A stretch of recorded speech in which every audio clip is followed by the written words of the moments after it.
नमस्कार. महामंथनमध्ये आपल्या सर्वांचं स्वागत. कराड तालुक्याने देशाला आणि जगापुढे एक नावलौकिक मिळवून दिलेलं आहे. ते क्षेत्र आहे कुस्ती. कुस्ती क्षेत्रात कराड तालुक्यातील गोळेश्वर गावचे ऑलिम्पिकवीर खाशाबा जाधव यांनी नावलौकिक मिळवून दिला. ऑलिम्पिकमध्ये पदक मिळवून दिलं. त्या पद्धतीनं मारुती वडार आहेत, मारुती पैलवान म्हणायचे, ते खूप मोठे पैलवान होते. त्याच पद्धतीनं आटके गावचे महाराष्ट्र केसरी संजय पाटील होते. आणि आज आपल्यासोबत आहेत ते हिंद केसरी संतोष वेताळ पाटील. त्यांना आबा म्हणतात. त्यांच्याशी आज आपण गप्पा गोष्टी करणार आहोत. तर म्हणजे त्यांचा एकंदरीत प्रवास कसा झाला, कुस्तीकडे ते कसे वळले आणि कुस्तीमध्ये त्यांनी हिंद केसरीपर्यंतचा कसा संघर्ष केला. कारण कुस्ती म्हणजे ही मातीतली कुस्ती होती. या मातीशी झगडावं लागतं, रगडावं लागतं, अंग त्यामध्ये घुसळावं लागतं, कोणाला माती चारावी लागते, तेव्हा कुठंतरी आपल्याला असा नावलौकिक मिळतो. तर आज या ठिकाणी आपण हिंद केसरी संतोष वेताळ आबा यांच्याशी आज आपण चर्चा करणार आहोत. त्यापूर्वी आपलं या ठिकाणी स्वागत. तर आबा, आपण हिंद केसरी आहात, तो एक वेगळा किताब आहे, ते एक वेगळं अभिमानाचं, स्वाभिमानाचं आणि कौतुकाची गोष्ट आहे. ते आमच्यासाठी आहे, कराड तालुक्यातलं आम्ही म्हणून. परंतु या कुस्तीकडे वळताना किंवा कुस्तीकडे वळण्यापूर्वी आपली साधारण एक घरची परिस्थिती कशी होती आणि आपलं गाव, कुठल्या गावातून आपण कसं आलात? माझं पूर्ण नाव संतोष पांडुरंग वेताळ पाटील. कराड तालुक्यातील कराड आणि कडेगाव तालुक्याच्या हद्दीवरती छोटंसं गाव असलेलं सुरली आहे माझं गाव. आणि माझी घरची परिस्थिती, वडील एस टीमध्ये कंडक्टर होते. मला मोठ्या 3 बहिणी, माझा 4 नंबर माझा, आणि माझा एक सतीश वेताळ म्हणून माझा एक 5 नंबरचा भाऊ आहे. घरची परिस्थिती खूप हालाकीची होती. परंतु मी मारुती मंदिर सुरली येथे लहानपणी छोट्याशा घरामध्ये राहायचो. आणि त्या घरामध्ये राहत असताना घराच्या शेजारी तालीम होती, मारुती मंदिराच्या शेजारी. मग साधारण 7-8 वर्षाचा असल्यापासून मी कुस्ती खेळतोय.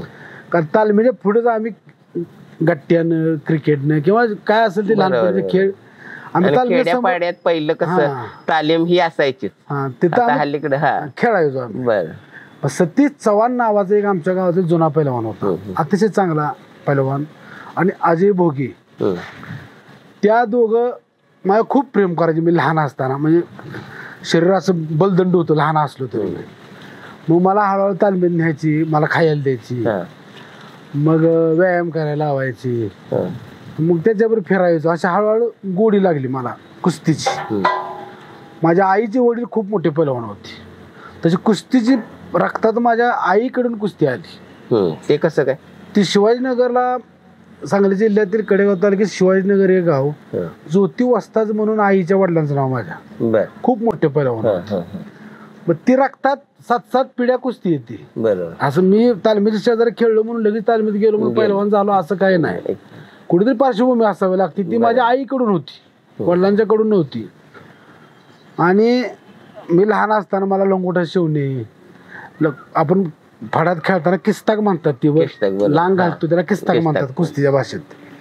त्या आईचे वडील घेऊन यायचे, तुपाचा डबा आणायचे, बदाम आणायचे, गव्हाचं पोतं द्यायचे. आणि मला आईला, आमच्या हिराबाई आईचं नाव, पण आमचे आजोबा तिला बाळी म्हणायचे. बाळे म्हणायचे, तुझं लय पोरगं चांगलं कुस्ती करते आणि त्याला लय मोठा आपण पैलवान करायचं. बाबांची इच्छा आमच्या. मग ते सारखे यायचे आठवड्याला सायकलवरून माझी गाडी घ्यायला. कारण मग आमच्या खानदानात माझ्या मामांच्याकडून आणि आमच्या मावशी, 3 मावशी आहेत, सगळ्यांच्याकडून मी एकटाच पैलवान आहे. त्यामुळे सारखे यायचे. त्यांना आवड एवढी लागली होती, मी कुस्त्या एवढ्या लहानपणी सुद्धा चांगले खेळायचो. आणि सतीश चव्हाण भेटले, अजय भोगे भेटले, आणि अशा रीतीने माझी मित्र भेटले लहानपणी. आणि हळूहळू कुस्तीची माझ्या खऱ्या अर्थानं सुरली गावातच सुरुवात झाली. खऱ्या अर्थानं चांगली सुरुवात झाली. मग असं मैदानात पहिली कुस्ती तुम्ही कुठं आणि कितव्या साली केली? पहिली कुस्ती तुम्हाला सांगतो मी लहानपणी कुस्त्या करायचं पण एवढं मला आठवत नाही. पण 5वी 6वीला असताना आमच्या गावात कुस्ती माहिती झाली. मग ते जत्रेत कुस्त्या होतात वगैरे असं? सरोबाची यात्रा म्हणून असते. पण आयुष्यात पहिली कुस्ती मी हारलो होतो, मला कळते असं. आणि मग त्याला भावके असायच्या गावात. मग पाटील वाड्यातील मी पहिलवान आमच्या गावात. मग आमच्या गावातली सगळी म्हणली, आमच्या वडिलांनी पांडुरंग कंडक्टर म्हणायचे. पांडाचं पोरग एवढं काय असं चांगलं खेळत नाही, पडलं. मग माझे मित्र लहानपणीचे अमोल भोगे, उद्धव पाटील, असे मित्र, प्रकाश बेताळ, मग सगळे मित्र म्हणजे मी रडायला लागलो ना पडल्यामुळं. मग ती सगळी नावं ठेवायला लागलो, रडायला लागलो. ती मला म्हणायला लागली आबा, तेव्हा बी मला आबाचं म्हणायचं सगळी. म्हणजे आबा आपण भ्यायचं नाही, तुझ्यावर चिट्टिंग झाले. मी सांत्वन करतो. आणि आबा डबल कुस्ती खेळायची काय. मग तेव्हा जयसिंग पाटील म्हणून आमची चुलती द्यायला सरपंच होते आमच्या गावची. मग ती मामा म्हणायची त्यांना. मग त्यांच्याकडे सगळी बारकी पोरं गेली. म्हणजे आबाची डबल कुस्ती लावा म्हणजे आबा रडायला लागलाय बरं का. मग माझी डबल कुस्ती लावली त्यांनी आणि दुसरी कुस्ती मी जिंकलो. पण ती माझ्या मित्राने प्रोत्साहन दिलं त्यावेळेला की तो आबा खेळ, तुझ्या चटिंग झाली पहिल्या कुस्तीला, आता तू जिंकणार आहे. म्हणून मला डबल त्यांनी खेळायला भाग पाडलं.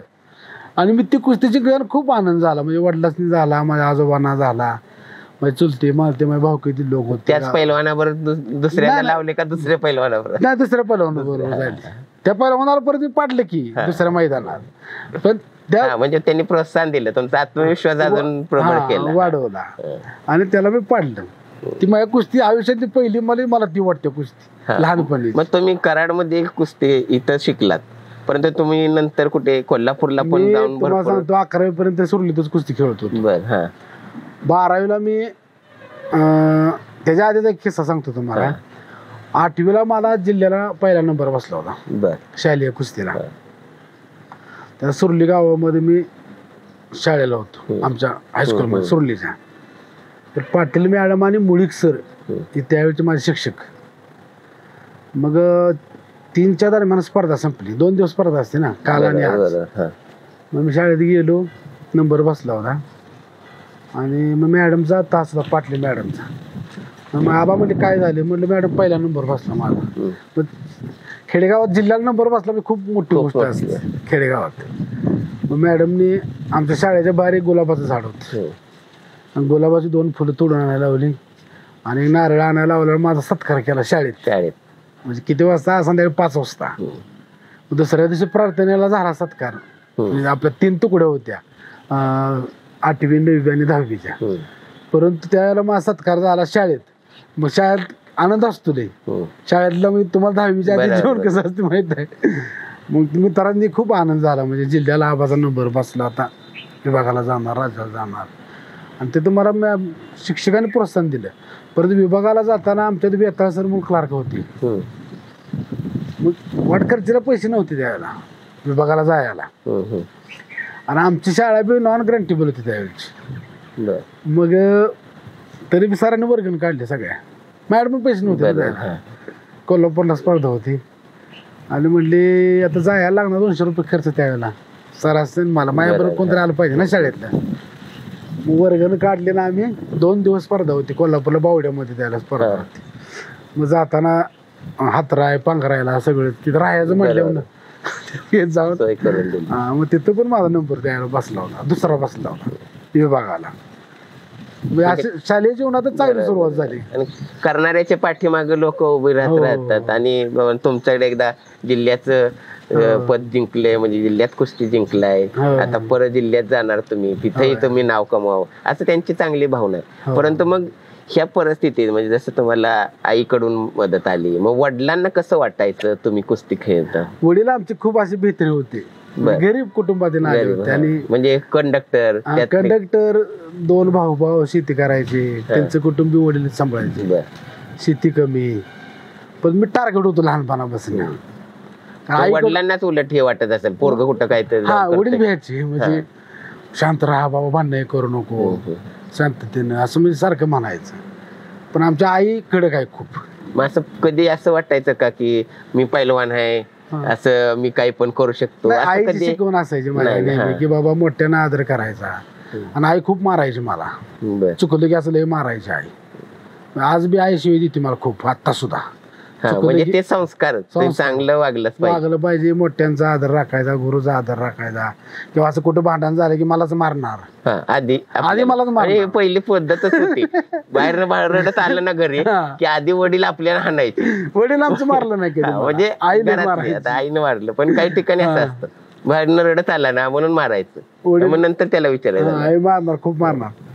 कारण आईच्या भीतीने मग भांडण करायचं नाही, अभ्यास करायचा. शाळेत जरी गणितात थोडा गंड होतो मी शाळेत, मग शिक्षकांनी येऊन खवळणार. आई पोराला येणार का म्हणे, इंग्लिश का म्हणे येणार, गणित का म्हणे येणार. मग भ्यायचे शिक्षक सुद्धा खूप भ्यायचे आईला, की बाबा आईला तेवढं शाळेत येऊन देऊ नको तुझ्या, आम्हाला शिवाय देते आई. म्हणजे दहशत द्यायची. आईला सांगायचं आहे तुझ्या पाया पडतो शाळेत येऊ नको, कारण मुली असायची ना शाळेत, मुलीचा दिक्कत अपमान करायची. काय करणार, त्यामुळे आईला लई विनंती करायचं, मी अभ्यास करतो पण आहे शाळेत देऊ नको, पुरींच्या दिक्कत आपण काढू नको. मग आता ते कोल्हापूरला तुम्ही कुस्ती केली, तिथं जिंकलात तुम्ही? तिथं जिंकलो. मग तुम्ही परत पुढचं शिक्षण वगैरे ते कुठं? मी जमला शिक्षण 11वी पर्यंत, 11वीला होतो. 10वी पर्यंत गावातच शिक्षण घेतलं. आणि शालेय जीवनात मी राज्यालाही गेलोय, म्हणजे गावातनच. परत युनिव्हर्सिटीला मी माझा नंबर आहे, मिडल आहे ती. 11वीला एजमला, 12वीला मी शाहू कॉलेजला गेलो कोल्हापूरला. म्हणजे या कुस्तीसाठी गेलात की? कुस्तीसाठीच गेलो. कुस्तीसाठी. मग तिथं वडिलांनी ऍडमिशन माझं शाहू कॉलेजला घेऊन दिलं, आणि शाहूपुरी तालमीत गेलो पहिल्यांदा मी. शाहूपुरी नितीन माने म्हणून तिथं मला गुरु भेटले, वस्ताच. आपलं ते इंदापूर तालुक्यातील आहे, ते खूप माझ्यावर प्रेम करायचे, खूप मेहनत घ्यायची. पण त्याला मेहनत खूप करायचं, पण खोराकासाठी पैसे नव्हते. बरोबर. जेवढा कॅलरी आपली खर्च झाली पाहिजे शरीराची, करतोय आपण व्यायामातून, तेवढी खोराकातून कव्हर करायला लागते. हा व्यायाम कसा असायचा, म्हणजे साधारण किती जोर बैठक? 1600 बैठक मारायचो तालमीत. 1600 1000 सपाटे मारायचो. मग ते कसं एक सलग मारायचं की थोडं थोडं? 100 1600 मारायचं. 1600 मारायचं रोज. मग ते दुसऱ्या दिवशी चालायला यायचं? काय वाटत नव्हतं त्याला. म्हणजे ते प्रॅक्टिस वय असतं ना, असं प्रगत शरीर झालेलं असतं, काही सुद्धा वाटत नाही. जोर बैठक, जोर बैठक सपाटी असायची. 2-3 तास सकाळचा व्यायाम असायचा, संध्याकाळी 3 तास व्यायाम असायचा. पण ते मला एक असं वेगळं विचार वाटतं की प्रत्येक पैलवानाचं ते कान असतं, जरा म्हणतात हे करतात. सुपारी तसं नाही. ते काय असतं, आपण समजा शेतामध्ये फावडे घेऊन काम केलं तर हाताला आपोआप फोड येतो आपल्या, येतात. बरोबर आहे ना? तसं आपण कुस्ती रोज रोज रोज खेळतो, 1-1.5 तास आम्ही कुस्ती आखाड्यात खेळतो, म्हणजे कुठलाही पैलवान खेळतो. तर कानाला असं दोन्ही पुढचा पैलवान हात लावतो, आपण पण ते पुढच्या पैलवानला. मग कानाच्या रक्तवाहिन्या असतात त्या तुटतात. तुटल्यानंतर ते कानातून बाहेर रक्त येत नाही ना, आतल्यात गाठाळतं ते, आणि ते फुगतो कान आणि परत वसरतो, आणि ते कठीण होतं. परत कान दुखायचंच बंद होतो. आता कान दुखतच नाही माझं, म्हणजे कुठल्याच पैलवानाचा मराठात दुखणार नाही. त्यामुळे ती गोष्ट खोटी आहे की बाबा कारखाने केलं, सुपारी केली, तसं काही विषय नाही. ती खोटी गोष्ट आहे. मग हे ज्यावेळेला आता शिक्षक वगैरे तुम्हाला सगळे मदत करायचे, मग तुम्ही शिक्षण पूर्ण करावं का पूर्ण वेळ आता कुस्तीकडेच द्यावं, असं काय? नाही, मला जिद्द होती की बाबा कुस्तीत खेळायची स्वतःची. 11वीत तरी असं झालं की लावलं तेवढं काम करायचो मी. 10वी नंतरच मी, म्हणजे शेताची का बाहेर? शेत गुरं राखायचो, शेतात काम करायचो, गुरांनी वैरण आणायचो, वडिलांचा डबा आमच्या घाट माथ्यावरती एसटीत नेऊन पोच करायचो, सायकलवर किंवा चालत. का तर आईने मला तालमीत कोल्हापूरला घालवावं, आईच्या मागे लागायचं. वडिलांचं बी 2,500 रुपये पगार होता, कर्ज पण काढलं होतं, 3 बहिणी शिक्षण होतं, भावाचं शिक्षण, माझं शिक्षण बघायचं नाही ना त्याला. तरी बी आईला मी 10वी झालं की म्हणत, आई मला 1 वर्ष तरी तू तालमीत घालू कोल्हापूरला. मग आई 10वीला म्हणलं काम, 10वी झालं की मी करायचं 2-3 महिने ते उन्हाळ्या सुट्टीत, की आईला खुश करण्यासाठी, की आई मला बाबा तालमीत घालू बोल. मग नाहीच घालवलं त्या वर्षी 11वीत. मग ती वर्ष मी खूप काम केलं. मग आईला भांडणं करायचं नाही, काय नाही, चांगलं वागायचो आईच्या नजरेत. मी आईने तालमीत घालवायचं. मग 11वी झाली की आईनं ऐकलं. मग आईने एका सावकाराकडून पैसे काढले त्याला 5,000 रुपये व्याजानं, आणि व्याजानं पैसे काढून पहिल्यांदा 2,000-2,500 रुपये त्याला खर्च येता कोल्हापूरला महिन्याला बरं. त्यावेळेला. आता 20-25,000 म्हणजे राहायचं तिथं सगळं राहायचं बाकीचं खोरं सगळं. खायचं सगळं. 5,000 रुपये दिले म्हणली जा बाबा आता तुला काय करायचं कर, तुझी इच्छा आहे तर जा बा म्हणली. मग मी आणि आमच्या गावात दाजी मधने म्हणून एक माझा मित्रच आहे तो, बरं. आम्ही दोघं मग आमचे मित्र सगळी लहानपणी रस्त्याही नव्हत्या, गावातून सायकल येऊन गहू वगैरे सगळं सोडायला फाट्यावरती. कोल्हापूरला आबा निघालाय म्हटलं, सगळ्यांनी मला सोडाय 5,000 रुपये दिलं. आम्ही कोल्हापूरला मग शाहूपुरी तालमीत गेलो. कोण ओळखीच नाही काय नाही काय नाही, डायरेक्ट गेलो. पीठ घेतली लाकडाची आणि स्वयंपाक कधीच हाताने केला. पहिल्या ट्रंक म्हणायचे तसं, ट्रक नसायच्या, लाकडाची पिठी लाकडाची होती. मग कधी स्वयंपाक केला नव्हता. मग तालमीत हाताने स्वयंपाक करायला लागतो. मग दूध तापवायचं नाही, कणिक मळायची नाही, चपाती लाटायची. 4-5 दिवस असं उपाशीच राहिलो. बर. कोण ओळखीचं नाही काय नाही, जेवण कोण देणार आहे, कोण देत काय ते खायचं झोपायचं. 5-6 दिवस गेलो स्वयंपाक शिकायला. आणि काय केलं तर कच्चा खाऊन काय करणार काय सांग. आणि परत हे झालं, परत रॅगिंग असायचं तालमीत सुद्धा. समजा 5-6 चपात्या केल्या की मोठे पहिलवान येणार आहे, पहिले 5 चपात्या उचलून घेऊन जाणार. एवढा मेहनतीचा कटाळा याचा. आणि परत त्याला उलट बोलू शकायचं नाही ना, तो उलट बोलले की मार.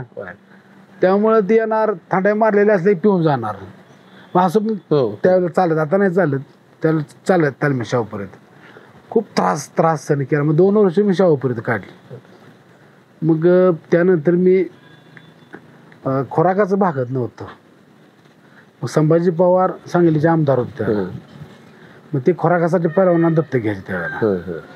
आणि खोराकाच्या ह्याच्यासाठी मी सांगलीला अजय देडवाग म्हणून माझा तालमीतला शाहूपुरीतला मित्र तिथे गेला होता तालमीत. ते मला लँडलाईन वरती फोन करायला, लँडलाईन होती त्याला, तालमीत एक फोन होता. आणि तो म्हणायचा तू इथं ये, तुला मी महिन्याला 3,000 रुपये खोराकाला द्यायला लावतो. मग तिथं मी 2 वर्षानंतर गेलो पवार तालमीत. आणि 2 वर्ष मग आप्पांनी माझा खोराकाचा सगळा खर्च, दूध आणि मग त्याच्या बदल्यात त्यांचं काय अपेक्षा असायची? काय अपेक्षा नसायची. मग ते पैलवान म्हणजे पहिलवान चांगला घडावं, आपल्या तालमीचं नाव व्हावं, हीच अपेक्षा. म्हणजे कुस्ती क्षेत्रात आपली तालीम किंवा आपली संस्था असेल, संस्थेकडून कुस्ती खेळली तर आता माझी तालीम आता आहे समजा करा, 100 मुलं आहेत माझ्या तालीम. माझी काय सुद्धा अपेक्षा नाही त्यांच्याकडून. वस्तादांचं पगारी मलाच द्यायला लागतात. बरं. मेंटेनन्स महिन्याला मला 40,000 रुपये खर्च आहे आता तालमीला. मग आता तुम्ही ज्या समजा जिल्हा पातळीवरून पुढे राज्य पातळीवरती, मग पुढे कशा कुस्ती खेळत गेला? म्हणजे जसं आपल्याला आता हिंद केसरी पर्यंत पोहोचला, पण त्याच्या आधीच राज्याला प्रवास युनिव्हर्सिटीला माझं मिडल आहे युनिव्हर्सिटी स्पर्धेत. परत तुम्हाला सांगतो आपल्या महाराष्ट्र केसरी कुस्ती स्पर्धेत मिडल आहे. बर. आणि 5 महाराष्ट्र केसरी कुस्ती स्पर्धा मी खेळलोय. 5 आपल्या जिल्ह्याचं, सातारा जिल्ह्याचं प्रतिनिधित्व केले.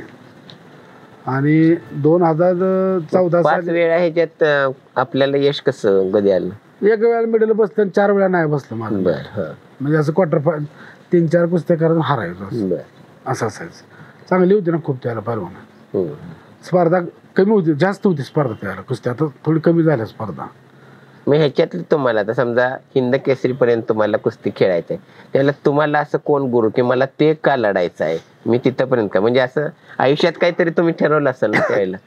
आता चंद्रार माझा मित्र खास, चंद्रार माझा खास मित्र. मग हे दोघांचा जास्त सपोर्ट असायचा मला. म्हणजे माझा थोडक्यात माझं फॅन म्हणायचं की आबा आपला जवळचा मित्र आणि आबा हिंद केसरी झाला पाहिजे, असं त्यांचं दोघांचं जास्त मत होत सगळ्यात जास्त. त्या दृष्टीने त्यांची धडपड असायची. मग 4 मार्च 2014 हरियाणातील कुरुक्षेत्र मध्ये हिंद केसरी स्पर्धा होती. कुरुक्षेत्रला. आणि हरियाणाचे पहिलवान आमच्या तालमीमध्ये होते, गांधवश मध्ये. मग त्या असलम काजीला, चंद्रार पाटलांना ते त्या स्पर्धेला बोलवत होते कुस्ती खेळायला, की तुम्ही या स्पर्धेला या, हिंदी केसरीच्या स्पर्धा आहे त्या, तुम्ही या. मग ही दोघांचं मत काय आलं की बाबा आम्ही काय, आम्हाला इंटरेस्ट नाही त्या गोष्टीत, किंवा आम्हाला खेळायचं. इथपर्यंत झालं महाराष्ट्र केसरी वगैरे. आबा जावा तुम्ही, माझ्या मागा लागायचं. आमच्या तालमीतली पोरं 4-5, आम्ही चंद्रकांत पाटला तालमीतली 2-3, आम्ही 7-8 जण, आम्ही महाराष्ट्रातून त्या स्पर्धेला आम्ही तिथं गेलो. मग त्याला मला वाटतं 100 मुलं ओपनच्या गटामध्ये उतरले असतील त्यावेळेला. मोठी स्पर्धा होती ती. ही वजनावर असते का कसं ओपन गट म्हणजे? ओपन गट कसा असतो 85 किलोच्या वरती आणि 120 किलोच्या आत. ते ओपन गट असतो. आणि त्यात जो मल्ल पुढील त्यावर आपल्याला खेळायला लागतं असं असतं. हा, मग त्याला तिथं बाबा 3 दिवस स्पर्धा होती. 4, 5 आणि 6ला मातीमध्ये स्पर्धा होती ती. आणि 6 तारखेला मग देवेंद्र कुमार नावाचा पैलवान होता आर्मीचा. मग डायरेक्ट तुम्हाला एकाच पैलवानाशी लढायचं का रोज एका पैलवानाशी? रोज 2-2, 3-3 6-7 कुस्त्या केल्या त्यावेळेला. मग त्या सगळ्या जिंकत जिंकत जावं लागणार ना. तरच आपल्याला एक कुस्ती कसं जिंकून. बरोबर. 50 जण. पूर्वी कसं म्हणजे आम्ही कराडमध्ये पाहिलेलं सतपाल आणि युवराज यांची कुस्ती झाली होती, तर त्यांची वेगळी, 2 नंबरची वेगळी. नाही तसं नसतं, ती मैदानी झालं. ही स्पर्धा तर असंच खेळावं लागतं. ओके. ते ठरवून काय नसतं. कोण आपल्या गटात कोण खेळणार हे पण आपल्याला माहित नसतं. म्हणजे इतर मॅचेस सारखं क्रिकेट वगैरे तुम्ही जिंकत पुढे कोण येणार माहित नसतं ना आपल्याला. हरियाणाचे असतात, पंजाबचे असतात, दिल्लीचे असतात, उत्तर प्रदेशचे असतात, हिमाचलचे असतात, प्रत्येक वेगवेगळ्या राज्याचे, कर्नाटकचे असतात. मग हरियाणाला तुमच्या प्रतिस्पर्धी कोण होता? हरियाणाचा होता फायनलला मला प्रतिस्पर्धी. देवेंद्र कुमार म्हणून होता, तो आर्मीत आहे. मी त्यावेळेला होता, रिटायर झाला असेल. त्याच्याबरोबर माझी कुस्ती ती 6 मिनिटं अशी मैदानी कुस्ती होती फायनलची. 10 मिनिटं म्हणजे कोण हे होईल ते म्हणजे चितपट त्याला झाली नाही म्हणजे चांगला. मग 6 मिनिटं परत पॉईंटवर कुस्ती, पॉईंटवर असताना मी त्याला चितपट पाडलं परत 6 मिनिटाच्या काळात त्या. आणि मग आनंद झाला खूप सगळ्याच. हिंद केसरी म्हणजे कसं आहे एक मोठा किताब आहे ना. आणि माझ्या आयुष्याला त्यावेळेला पूर्ण असा टर्न भेटला. सातारा जिल्ह्यात सुद्धा खूप आनंदाचं वातावरण झालं, कारण मी सातारा जिल्ह्याचा पहिला हिंद केसरी, ह्याच्या आधी कोणच नाही झालं. सगळ्यांनी जल्लोषी मिरवणूक काढली, कराडमध्ये मिरवणूक काढली माझी, गावात मिरवणूक काढली. सगळ्या मित्रांनी बॅनर लावले. परत पेपर मीडियाने खूप उचललं त्यावेळेला. सगळ्या मीडिया कौतुकाचीच बाब होते ना आपल्या. पोलीस भरती होती, पोलीस भरती एप्रिलमध्ये. तर पोलीस भरतीला लेखी परीक्षेला प्रश्न आला होता माझा की 2014चा हिंद केसरी कोण म्हणून आला होता प्रश्न त्यावेळेला. आणि खाली ऑप्शन होते. नाही तुम्ही चांगलंच नावच कमावलं ना सगळ्या आपल्या भागाला तिथं प्रतिनिधित्व दिलं किंवा देशात आपल्या भागाचा बहुमान वाढवलेला आहे. मग तुम्हाला कुस्तीतला कोणता डाव चांगला म्हणजे अनेक डाव असतात, तर तुम्हाला कुठला आवडीचा? पट चांगला काढायचो. घेसा म्हणून एक डाव आहे, तो घेसा एक मी चांगला मारायचो. मी घुटना एक चांगला ठेवायचो मैदानी कुस्तीमध्ये, की ज्याच्यावरती मी बऱ्याच पैलवानांना पाडले महाराष्ट्रातल्या, बाहेरच्या राज्यातल्या. घुटना एक चांगला ठेवायचा कुस्तीत मी. मग हे चितपट किंवा चारी मुंड्या चित हे जरा कसं काय? चारी मुंड्या चितचा अर्थ काय? ह्या 2 भुजा अशा टेकल्या बरोबर खाली, असं बरोबर टेकल्या पाहिजे जमिनीला, आणि डोकं तर त्याला पाठीमाग असं करतात. त्याला मग चारी मुंड्या चित असं म्हणतात. आणि हे चितपट म्हणजे? चितपट म्हणजे काय? डायरेक्ट ते हेच की चारी मुंड्या चित म्हणजे झोपतो पैलवान. ओके. आणि घिसा वगैरे मारल्यानं काय काय पैलवानाच्या हाताला फिरून जातात. मग आता हे तुम्हाला मातीतल्या कुस्त्या बऱ्यापैकी हळूहळू थोड्या कमी होत आहेत का काय, आणि मॅटच्या कुस्त्यावरती जास्त प्रमाण वाढत? आता आपले 4 महाराष्ट्रातील पैलवान DYSP केले महाराष्ट्र शासनानं. राहुल आवारे, विजय चौधरी, नरसिंग यादव. माझ्यानंतर हिंद केसरी झाले सुनील साळुंके म्हणून, ते DYSP आहेत आता वाईल आपल्या सातारा जिल्ह्यामध्ये. तर ते सगळे मॅट वरती झाले. सुनील फक्त मातीत झाला हिंद केसरी. तुम्हाला कधी शासकीय अशी ऑफर आली का? की शासकीय मला आले होते ऑफर, पण त्याला शिक्षण ग्रॅज्युएशन लागतं. ओके. वयाची मर्यादा आहे, बऱ्याच गोष्टी आहेत. बरोबर. ते क्रायटेरिया बसावं लागतं. क्रायटेरियात आपण बसत नव्हतं ना, कारण 12वी नंतर शिक्षण नाही माझं. त्यामुळे पहिल्यांदा तुम्ही हिंद केसरी घेऊन आल्या आईची आणि वडिलांची काय प्रतिक्रिया? आई गळ्यात पण रडायला लागली आणि फोन आईला केला मी संध्याकाळी 8 वाजता, कारण 8 वाजे पण तिथं गोंधळ चालला होता ना. बरं. तिथं सुद्धा मिरवणूक काढली होती माझी हिंद केसरी झाली. तिथल्या पहिलवानाने माझ्या मित्राने, आणि तिथे मीडिया होती समजा. त्यातनं बाहेर आंघोळ केली, परत दमलो होतो, घामी आला होतो. आणि 8 वाजता मग आईला फोन केला, आणि तर माझ्या मित्राने सांगितलं होतं आईला. त्याला जास्त मोबाईल नव्हते. आईला म्हणली की आबा असाच हिंद केसरी झाला. म्हणून खूप आनंद झाला. सगळ्या आमच्या गावाला आनंद झाला. सगळ्या गावानं म्हणजे फटांगड्याच्या मंडळ, आपले गणपती मंडळाने फटांगड्याच्या माळा हे लावून मी तिथं आनंद साजरा केला. मी 3-4 दिवसानंतर परत आलो ना. मग तिथून समजा हिंद केसरी झाला, चांगलं तुम्हाला पद हे सगळं मिळालेलं आहे, म्हणजे तुमच्या कष्टाचं चीज झालं, तुमच्या मेहनतीचं फळ मिळालं तुम्हाला. मग तिथून आल्यावरती तुम्ही असं काही थांबला नाही, तुम्हाला काहीतरी अजून माझ्यासारखं, म्हणजे जसं तुम्हाला आईनं घडवलं, लोकांनी मदत केली, अनेकांनी तुम्हाला सहकार्य केलं, त्या माध्यमातून तुम्ही सुद्धा आता जे मगाशी म्हटलात की तुम्ही तालीम सुरू केली आणि त्या तालमीत मुलं तयार व्हावे असं एक त्यावेळेला 15 सालची तुम्हाला पेपरची कातर माझ्याकडे अजून आहे. बर. 14 सालची पुढारीच्या पत्रकाराने मला त्याला विचारलं की तुमचं पुढचं स्वप्न काय आहे, तर त्यांनी चौकोन छापला. आता बी पेपर माझ्याजवळ आहे. तर म्हटलं कराडामध्ये मी भव्य अशी तालीम बांधणार, ते माझं स्वप्न आहे म्हणलं पुढचं. त्या दृष्टीने मी तालीम माझ्या कराडामध्येच आहेत. म्हणजे उद्या आता बी जाऊन बघू शकता तुम्ही, तिथं मुलं 100 मुलं आहेत. तानाजी शिंदे तात्याने मला जागा दिली. तिथं आज 100 मुलं आहेत. ती मॅट आणि माती दोन्ही सुविधा.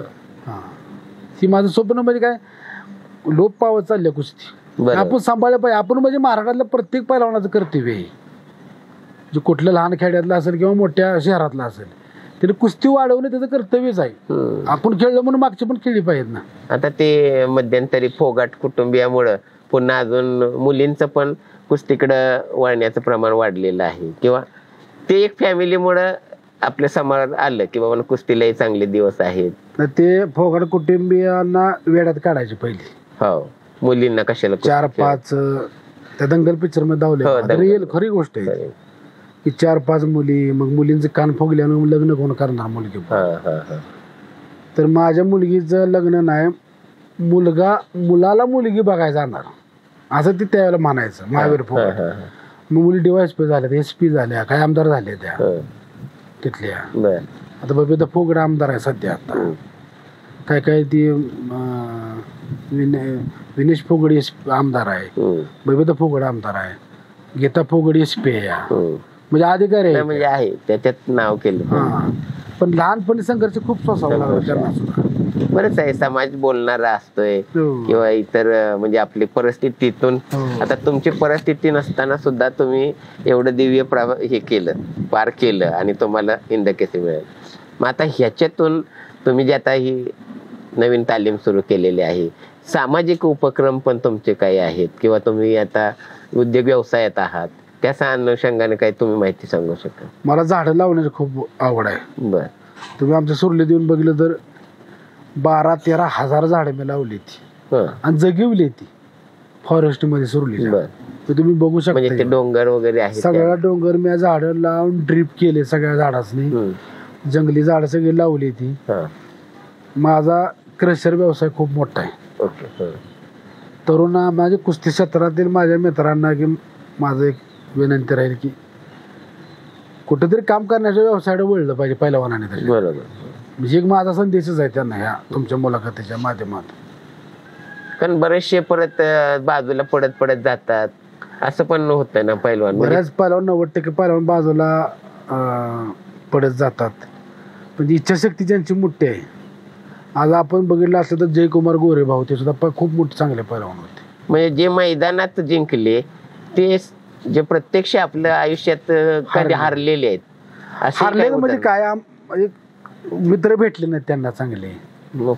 निगेटिव्ह सांगणारे मित्र भेटले, पॉझिटिव्ह सांगणारे मित्र कमी भेटले. बाबा तू व्यवसायाकडे वळ, नाहीतर असे सांगणारे मित्र भेटले की बाबा तू बाबा वॉचमॅनगिरी कर, मला ते दुनिया तेवढी झाली ना. बरोबर.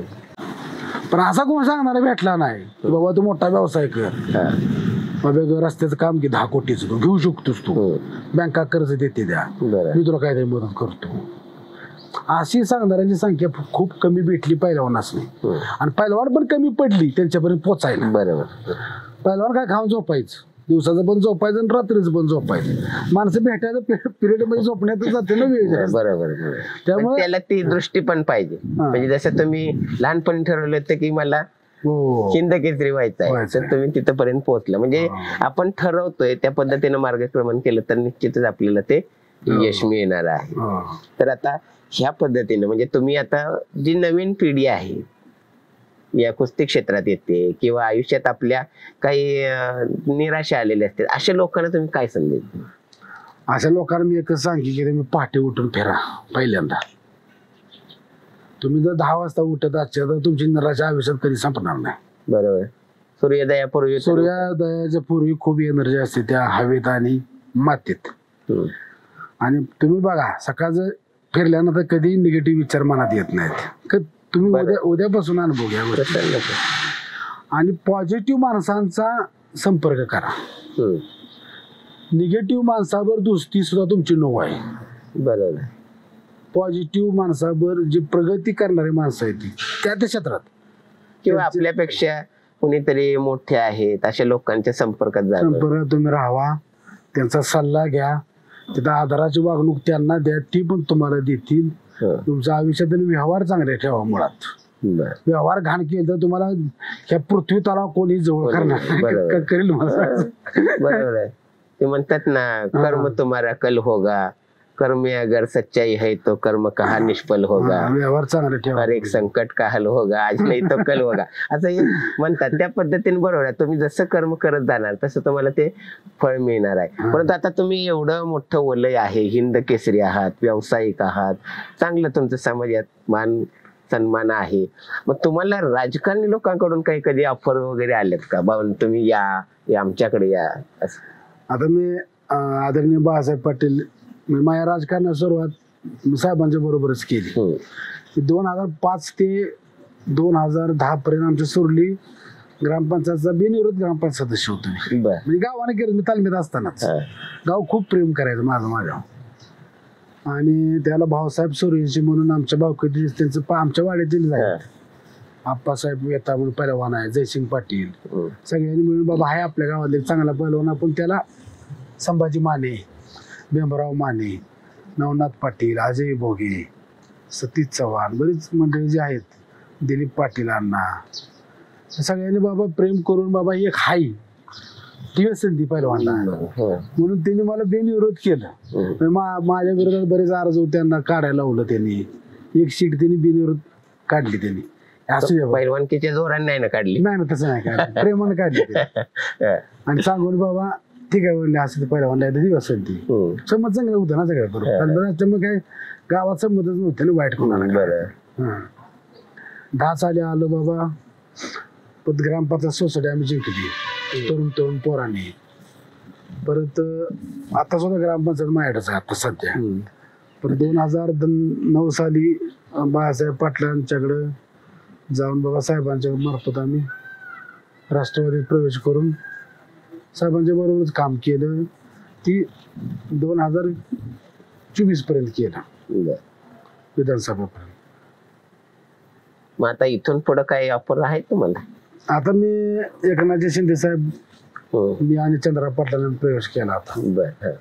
आणि आहे त्या गोष्टी बऱ्याच चर्चा झाल्या साहेबांच्या बरोबर.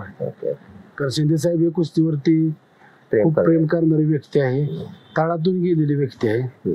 आणि खूप आम्हा दोघाला त्यांनी मान सन्मान दिला, आदर दिला, वेळ दिली. आणि भविष्यात काय तुमच्या दोघांबद्दल करायचं त्यांनी सांगितले. झाल्यानंतर तुम्हाला कळणारच आहे, आधी न बोललेलं. ते काय राजकारणी काही होऊ शकतं क्षणात, म्हणजे त्याच्याबद्दल आपण आधीच आडाखे बांधण्यात काही अर्थ नाही. तुमचे अनेक पैलवान मित्र आहेत, तुमच्या जवळचे आहेत किंवा प्रतिस्पर्धी आहेत, पण ते तुम्हाला असं एखादं गोष्ट आहे ती मनाला खूप भावली, अशी कुठली गोष्ट? 2 माझे मित्र जवळचे आहेत, सगळ्या महाराष्ट्राला माहित आहे. एक असलम गाजी आणि एक चंद्रराव पाटील. म्हणजे माझे जेव्हा भावाचे आम्ही तिघं, म्हणजे आम्ही ज्यावेळेला एकांतात असतो त्यावेळेला आमची खूप भाषा वेगळी असते, मित्रांची भाषा असते आणि नावाजलेली मंडळी आहे आम्ही तिघं सुद्धा. असलम गाजीचा किस्सा तुम्हाला आधी सांगतो. 2008 साली चंद्रराव पाटील महाराष्ट्र केसरी झाले कडेगाव मध्ये. त्याला मी गंगावस तालमीमध्ये होतो आणि चंद्रराव पाटील हे मोतीबाग तालमीमध्ये होते कोल्हापूरला. आम्ही सगळे कोल्हापूरला. आणि सय्यद चावज नावाचा एक पैलवान, तो असलम काजीला कधीच ऐकायचा नाही. तो मातीत कुस्ती खेळायचा. मी असलम काजीला काय म्हटलं, 1 तास माझं असलम काजीचं भांडण चाललं होतं की तू बाबा मॅटवरनं कुस्ती खेळ, की जेणेकरून तू कोणाला सुद्धा ऐकणार नाही आणि फायनल लिहायची. फायनलला तिकडं सय्यद आला परत बघू काय होईल, पण तू फायनल लिहायची आणि मॅटवर तू सय्यदच्या ऐकणार नाही. त्यानं माझं ऐकलं नाही त्यावेळेला. त्याने गेल्या 2 वर्षापूर्वी मुलाखत दिली असलम काजीने आणि त्यात तो काय म्हणाला की माझं खूप चुकलं की मी संतोष आबाचं ऐकलं नाही. आयुष्यातली माझी खूप मोठी चूक आहे ती. माझ्या चॅनलला जाऊन बघू शकता, मुलाखत आहे ती. एक गोष्ट, मी माझ्या लग्नाची पत्रिका मी असलम काजीला 2 व्हीलरवरून द्यायला गेलो होतो कोल्हापूरला. आणि असलम काजी कट्ट्यावरती बसले गंगावेस म्हणजे थंड येत. मी तोंडाला रुमाला बांधून गेलो होतो ना, रात्रीच गेलो होतो, 7ला पोचलो तालमीत. तर असलमदा महाराज असलमदा म्हणले आबा बसा म्हणले, फोन केला तर आला होता कशाला म्हणलं, आवाज नाही म्हणलं, माझं कर्तव्य आहे ना सगळ्यांची पत्रिका देणार. मग थंडाई दिली. मी माझा बबलू मित्र बबलू पहिलवान म्हणून बेलावड्याचा संभाजी माहिती, आम्ही 2 गेलो होतो. मग बबल्या म्हणले आता असं करा आबा जेवणच जावा आलाय तर. पत्रिका दिल्यानं बसलो आम्ही 2 गप्पा मारत कट्ट्यावर. असलं मला म्हणलं आबा तुमच्या भविष्याचं कसं होणार. तर म्हणलं भाई तुम्हाला मी एक सांगतो, मी लय मोठा माणूस होणार आहे म्हटलं. तिथं म्हणलो मी असलं 2 व्हीलरवरून गेलो होतो. मला माहित होतं मी लय मोठा माणूस, माझी काम करायची प्रचंड तयारी होती पहिल्यापासून, आज पण आहे. तर आता बी असलं काय म्हणतो मला भेटल्यावर ना कधी चेष्टेन असं भेटलं ना, तुम्ही आबा कशाची बेसूर ही गोष्ट बोलला की तुम्ही लय मोठं होणार आहे म्हणून. ही एक गोष्ट. परत 2019ला आम्ही लोकसभा लढवली चंद्रराव पाटला 24ला लोकसभा लढवली. आणि त्याच्यात 1 वर्ष मी चंद्रराव पाटील आणि गणेश मानुगडे लोकसभेच्या आधी 1 वर्ष आम्ही चंद्रराव पाटलांच्या तालमीवरती बसलो होतो. आणि चंद्रराव दादा काय म्हणले, माझं असं चाललंय की लोकसभा लढवायची आबा, पण बाहेर काय कोणाला मी बोललो ना, तुम्हाला आपलं मित्र म्हणून पहिला सांगतोय मला आणि गणेश मानवडेला म्हणले, तर कशाच्या रूपाने आपण लढवूया. तर मी सल्ला काय दिला गणेश मानवड्यानं, आपण कुस्ती क्षेत्रात महाराष्ट्र केसरी स्पर्धा घेऊ. आपण महाराष्ट्र केसरी कुस्ती स्पर्धा घेण्यापेक्षा म्हटलं पाटील म्हणजे 1 कोटी रुपये आपण महाराष्ट्र केसरी होणाऱ्या पहिलवानाला आपण बक्षीस जाहीर करू. सांगली जिल्ह्यात जे स्पर्धा घेऊ आपण आणि 1 कोटी म्हटलं आपण आणू गोळा करू. सांगली 1 कोटी रुपये गोळा करायला आवड नाही हो कारखानदारांच्याकडे. यांच्याकडून 1 कोटी रुपये चेकच द्यायला पाहिजे महाराष्ट्र केसरी, जेणेकरून जे पहिलवान गरीब आहे ती आपल्याला शेखसारखा पहिलवान उपचार महाराष्ट्र केसरी वारले काय आता बोला बर्डे वॉचमन आहे, आता पण वॉचमन आहे. अशा पहिलवानांनी बाबा महिन्याला 1 लाख रुपये पेन्शन चालू होईल. फिक्स डिपॉझिट करायचं पोस्टात वगैरे, मोडून द्यायचं नाही पुढे. आणि त्या आम्ही काय करायचं, रक्तदान शिबिर काढलं परत आर्मीमध्ये पुण्याच्या. बैलगाडी शर्यत घेतली चंद्रराव दादांनी. आणि आम्हाला वेड्यात काढायची माणसं खूप पहिलवानांनी विचारते या. उद्धव साहेबांना आम्ही भेटलो होतो. साहेबांच्यात खूप ताकदीने आम्ही प्रवेश केला उद्धव साहेबांच्या शिवसेनेत. आणि इकडं आलो, तिकीट जाहीर नव्हती, काय नव्हती, फायनल झाली तिकीट. बरं का, आम्हीच म्हणायचो तिकीट फायनल झाली. आणि खरोखरच उद्धव साहेबांनी आणि राऊत साहेबांनी एवढं लावून धरलं, कारण सांगली म्हणजे काँग्रेसचा बालेकिल्ला. आणि त्यांनी तिकीट फायनल केली महाविकास आघाडीची. हे माझ्या राजकारणातला आयुष्यातला खूप मोठा क्षण मला वाटतं. म्हणजे आपण जसं विचार करत जाईल तसं घडत गेलं. घडत गेलं तसं. म्हणजे आधीच बोललं आणि परत घडलं. हा असं मी खूप चांगलं आतापर्यंत चर्चा केलेली आहे. तुम्ही कसं प्रवास केलात, अगदी कमी खर्चात किंवा काही हालाकीच्या परिस्थितीत तुम्ही कसे कुस्ती क्षेत्रात वळलात आणि हिंद केसरीपर्यंत कसं पोहोचलात. कारण ही मातीत गाडून घ्यावं लागतं तर कुठेतरी चांगलं उगवणार आहे. अशा पद्धतीने तुम्ही स्वतःला रगडून घेतलंय, लोळलाय त्या मातीत, अनेकांना धूळ चारलेली आहे म्हणून तिथपर्यंत पोहोचलेला आहे. आणि तुमच्या आता राजकारणाच्या दृष्टीने किंवा इथं उद्योग व्यवसायाच्या दृष्टीने तुम्हाला चांगलं यश संपादन हो. उद्या तुमचा वाढदिवस आहे. वाढदिवसानिमित्त आमच्या चॅनेलच्या माध्यमातून, आमच्या प्रेक्षकांच्या माध्यमातून तुम्हाला खूप खूप शुभेच्छा. कारण वरून जरी कडक, जरी नारळासारखं यांचं आहे, वरून कडक वाटत असले शरीरानं वगैरे, पण आत हळवं मन आहे, एक सहृदय माणूस आहे. त्यांच्या बोलण्यातून जाणवतंय. कुठेही असाही म्हणजे आविर्भाव वेगळा नाही, अहमभाव नाही. जे खरं आहे, जे आहे ते सगळं आपलं प्रामाणिकपणे मत मांडणं समोरच्या परत.